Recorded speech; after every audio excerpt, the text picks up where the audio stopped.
عرب اور اسرائیل کی 6 روزہ جنگ میں پاکستان فضائیہ کے جوانوں نے بھی حصہ لیا تھا۔ پاکستانی ہواباز اردن، مصر اور عراقی فضائیہ کی جانب سے لڑے تھے اور اسرائیل کے 3 طیاروں کو مار گرایا تھا، جبکہ ان کا کوئی نقصان نہیں ہوا تھا۔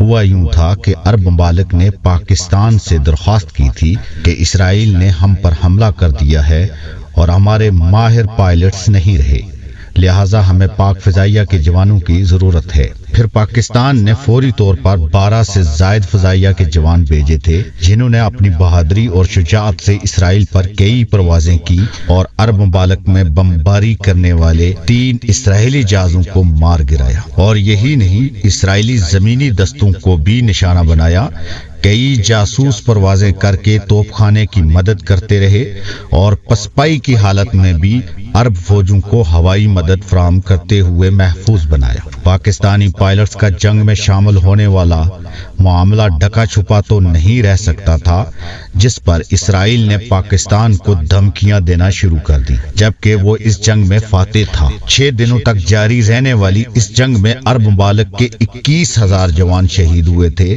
45,000 زخمی اور 6,000 جوان اسرائیل نے قیدی بنا لیے تھے۔ تقریباً 400 سے زیادہ طیارے تباہ ہوئے تھے، لیکن دوسری طرف اسرائیل کے 779 فوجی ہلاک ہوئے تھے، 2,563 فوجی زخمی ہوئے تھے اور 15 فوجی قیدی بنے تھے۔ اس جنگ کے نتیجے میں اسرائیل نے غزہ یعنی فلسطین کا علاقہ اور جزیرہ نما سینا کا 24,000 مربع میل کے رقبے پر قابض ہو گیا۔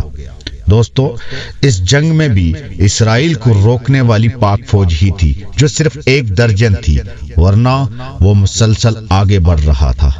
پاک فوج زندہ باد، پاکستان پائندہ باد۔